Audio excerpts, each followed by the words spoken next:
भूगोल यही अध्याय को समस्त को स्वागत। आज आम सप्तम श्रेणी भूगोल बहिर पृथ्वीर आभ्यंतर विषय पढ़ा। एथिरे आज आम पढ़ा शिला और खनिज पदार्थ विषय। भूतक शिलारे गठित। आम जाचे भूतक विभिन्न प्रकार शिला जमती आमर सिलिका, आलुमिना, मैग्नेशियम ये सब शिलारे गठित। से शिला खनिज पदार्थर मिश्रण से सृष्टि होता है। से शिला गुड़िक से जो आलुमिना, सिलिका से गुड़िक कौन सृष्टि होता है किसी खनिज पदार्थर मिश्रण से शिला गुड़िक आमर सृष्टि होता है। शिला गुड़िकर रंग, आकार और गठन भिन्न भिन्न होता है एवं से गुड़िकर आकार भिन्न भिन्न होता है।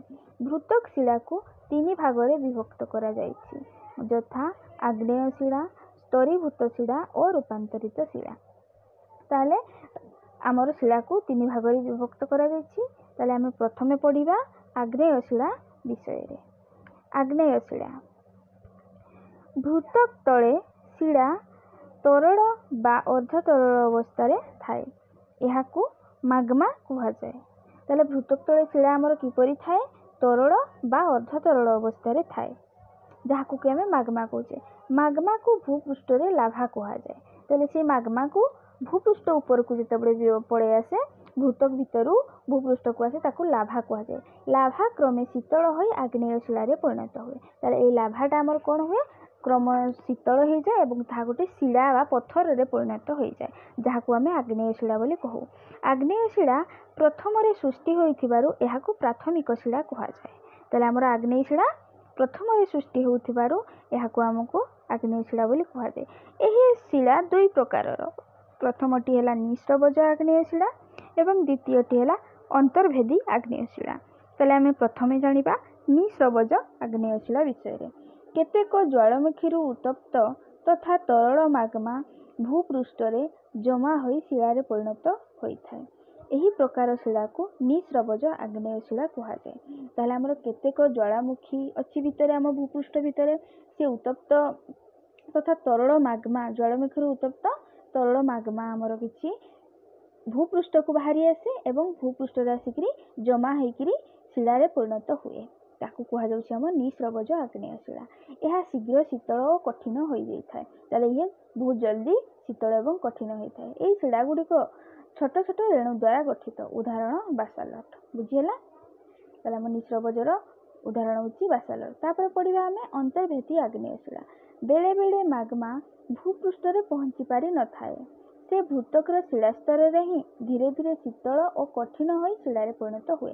ताले आउ किछि बेले माग्मा कोन हुए ना भूपृष्ठ रे ऊपर को आसी पारि न जाए, से तळे ही रहि जाए एवं धीरे धीरे सेठी शिलारे परिणत हुआ जाए। ताको कहा जाउछि हमर अंतर्भेदी आग्नेय शिला। एही प्रकार शिलारे बड़ बड़ स्फटिक बा दाना थाए। उदाहरण होछि ग्रानाइट। ताले हमर अंतर्भेदी आग्नेय शिलार गोटे उदाहरण होछि ग्रानाइट। यारे बड़ बड़ स्फटिक थाए। आग्नेय शिला पढ़ी सरिला। एबे पढ़िबा में अवक्षेप्त शिला बा स्तरीभूत शिला। बड़ बड़ शिलाखंड फाटी जाई एवं परस्पर सह घर्षण होई छोट छोट बाली बा धूली रे परिणत हुए। एही बाली को जलस्रोत और पवन बही नहीं निम्न भूमि रे जमा करे। कालक्रमे एहा शिलारे परिणत हुए। एहाकू अवक्षेप्त बा स्तरीभूत शिला कहा जाए। ताले आमे जानिले जे बड़ बड़ जो शिलाखंड गुड़िक अछि ता परस्पर सहित घर्षण होई बाली रे परिणत हुए। ए बाली को किए बोई निए? पवन एवं जल नेकरी कोठी जमा करे? निम्न भूमि रे जमा करे, जेथिर को धीरे धीरे ताहा टाण हो जाए एवं पत्थर रे बा शिलारे परिणत हुए। एही शिलारे प्राणी और उद्भिदर मृतदेहर अंशविशेष बा जीवाश्म संचित होइथाय। ताले एथिरे हमर कोन थाए ना जीवाश्म। जीवाश्म कोन माने मृत प्राणी बा उद्भिदर जो मृत अंश ताकू कहा जाउछि हमर जीवाश्म। ताले यार उदाहरण बालीरु बाली पत्थर हेबा। नेक्स्ट पढ़िबा रूपांतरित शिला। भूतक आभ्यंतर रे अधिक ताप और चाप प्रभाव रे केतेक आग्नेय शिला स्तरीभूत शिला रे अस्तरीभूत शिला रूप गुण रे परिवर्तन होई नूतन शिला रे परिणत हुए। एहाकू रूपांतरित शिला कहा जाए। उदाहरण कर्दम शिला स्लेट, चून पत्थर रु मार्बल। ताहले हमर चाप एवं ताप प्रभाव रे आग्नेय शिला एवं हमर जो स्तरीभूत शिला सेमानकर रूप एवं गुण रे परिवर्तन हो जाए एवं ताहा एक नूतन धरणर शिलारे परिणत हुए, जहाकू आमे कहूचे रूपांतरित। नेक्स्ट देखिबा शिला चक्र। आग्नेय शिला छोट छोट खंड होई निम्न भूमि रे जमा हुए। क्रमे यह अवक्षेप्ति शिलारे परिणत हुए। उभय आग्नेय और अवक्षेप्ति शिला अत्यधिक चापर प्रभाव रे रूपांतरित शिलारे परिणत होइथांती। रूपांतरित शिला अत्यधिक चापर प्रभाव आसिले अर्धतरल माग्मा रे परिणत हुए। एही माग्मा पुणी कठिन होई शिलारे परिणत हेबाकू शिलाचक्र कुहाଯାए। ताहले आमे जानिले कि शिलाचक्र किपरि गठित होइथाए।